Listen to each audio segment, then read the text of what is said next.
Кеше ғана Төреғали Төрәлі өзінің қылығымен желіні шулатты, өздеріңіз білесіздер, қазір де әлі шулатып жатыр, адвокаты, басқасы бар, тағысы. Оны айтайын деп тұрған жоқпын негізі. Жалпы мынау әншілер, сахнада жүрген жалпы адамдар қалай шықты жоғары қарай? Халықтың арқасына шықты, дұрыс па? Халық көтерді.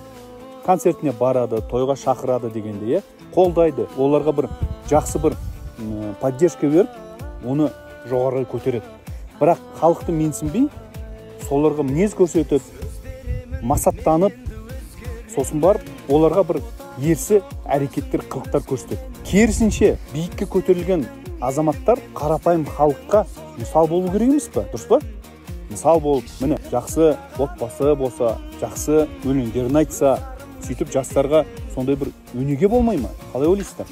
Біреуді даттау, біреуді мақтау емес. Халықтан шықтың ба? Халықпен бірге бол. Не ғұрлым жоғарыға көтерілсең дейді, сол ғұрлым қатты құлайсың дейді. Сондықтан да ағайын, қарапайымдылықты ұмытпайық. Халықтан шықтық па? Халықпен бірге болайық.